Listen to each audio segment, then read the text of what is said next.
It gives excellent control. Enables us to get right back into those winning positions that we've been. So, the key principle behind all of these elements, these grips, is the idea of an elevated shoulder. You want to keep your opponent's shoulder elevated off the mat. There has to be something underneath his shoulder.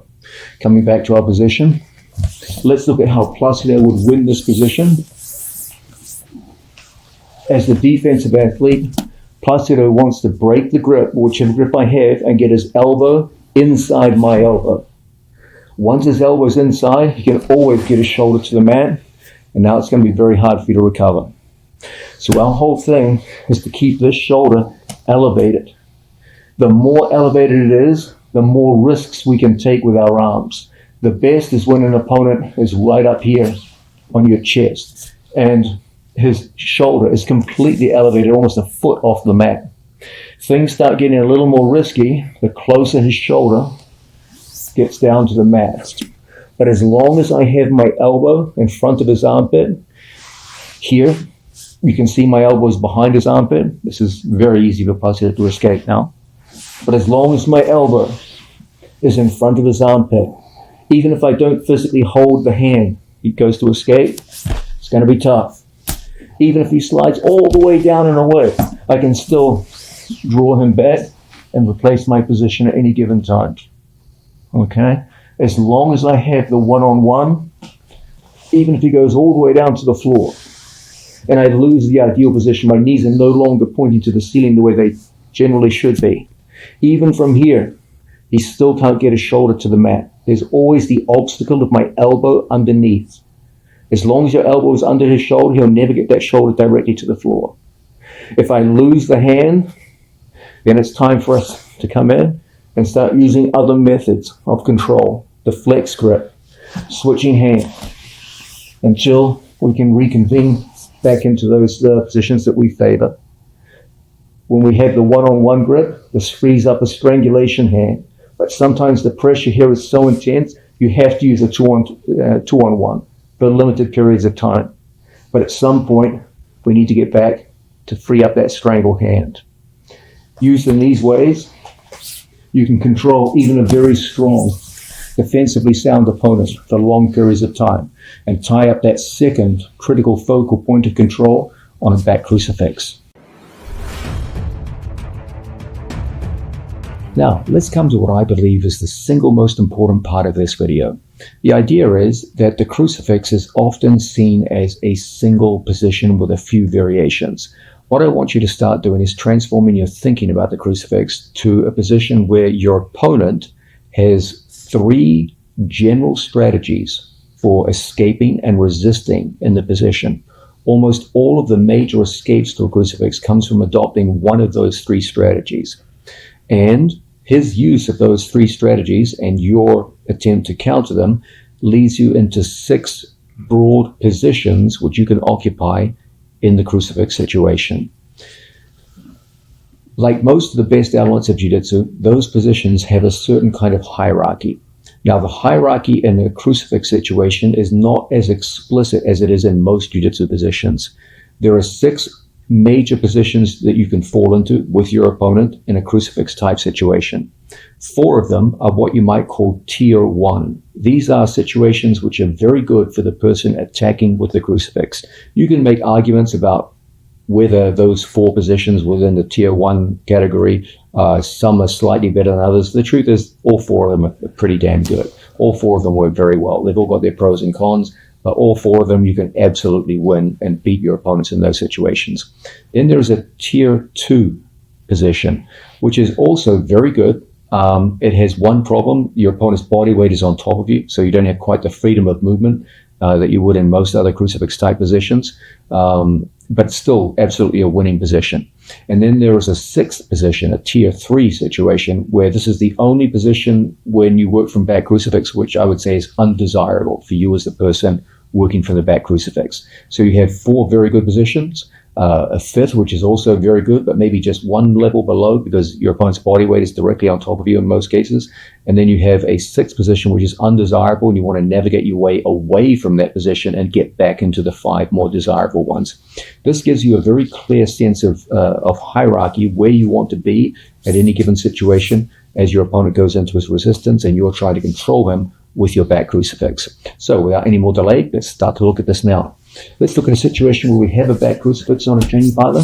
Let's run through the basic defensive strategies that Placido can employ when he goes to work from this position. Okay, a very common defensive ploy that many of your opponents will use, usually in response to tension in the arm, is for them to bridge up on top of you. Check out the reaction speed on this guy, huh? When he comes bridging up on top of us, this puts weight. You can hear it in my voice as he puts weight up on top. It's drive. And in some cases, they can even flip all the way over your body and cause all kinds of problems in these situations. So you will see there's a family of escapes associated with your opponent bridging up on top of you. Okay, so don't worry, we'll see responses to this later on in the video.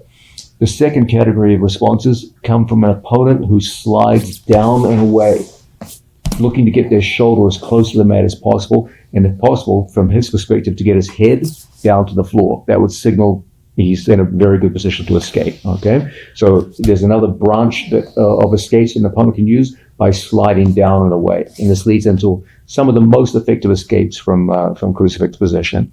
There is also another very common form of escape family where an opponent turns up into us and tries to connect his hands and come up to his knees in a position like so. This is one of the strongest positions for an opponent to escape from. Once they get up to their knees, they can start elevating our feet. And then from here, the whole position is pretty much lost, you mate. So, once again, the 3 general defensive strategies from which almost all of your opponent's major forms of escape will be based. Almost, you show me any form of escape from back crucifix, almost all of them are going to come from using one of these 3 strategies. So sometimes you'll get guys who bridge up on top. They go in this direction. We'll look at how to deal with that. Sometimes you'll get guys who slide down and away. That's a pretty effective strategy too, and it leads into some of the best escapes from back crucifix. And some people will look to connect hands and come up on top, and then from here, wrestle their way out of the position from here. So those are the 3 general strategies which most of your opponents will be looking to use. Okay, so with that in mind, when they start using these 3 general strategies, you're going to find that you go very quickly between 6 different positions. Let's understand exactly what they are now. Okay, arguably the most desirable of all the positions is one where we go flat on our back, perpendicular, with our knees facing upwards, and we're perpendicular to our opponent. We form a T relative to our opponent. Okay, you will see its distinguishing characteristics are my knees are vertical, pointing up, and my body forms a T relative to Placido. This first we might call perpendicular supine. I'm on my back. That means supine means on my back, and I'm perpendicular to my opponent. So this might be the first position, perpendicular supine. Now, the second is where my opponent slides down, and we follow his movement. I'm still supine. I'm still lying down, but I'm on my side. So this might be a side supine position. So first position, perpendicular supine. Second position, watch my knees. My knees are no longer pointing up to the ceiling. My body is bent like an L shape. I'm no longer a perfect T. I'm an L shape around my opponent, and my knees are pointing more down towards my opponent's hips rather than up to the ceiling. This too is a pretty good position. There's a lot of finishes you can use from here. Maybe you don't have quite the tension in your opponent's arm that you had when you were perpendicular supine, but side supine is a very common position, and a lot of finishes come from here too. So again, a very good position overall. The next position we're going to look at involves us casting our foot over our training partner's leg as a grapevine, and then taking our second foot and hooking onto our training partner's thigh like so.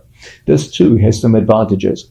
The main thing here is if Placido tries to bridge up on top of us, it's going to be more difficult for him to bridge successfully because you have weight over your opponent's hip, and your foot as a blocker prevents him from climbing up hard onto your chest. So when he tries to drive up over the top, it's very difficult for him. It also makes it extremely difficult for your opponent to rotate away from you.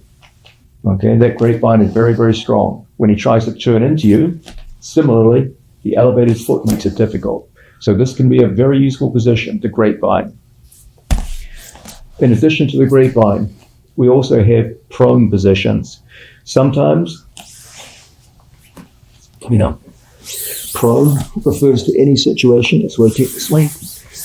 Prone refers to any situation where we're facing chest down to the floor. Okay, so this too is an excellent position to finish people from. So prone positions, our chest faces down to the floor. Supine, our chest faces up to the ceiling. Prone, chest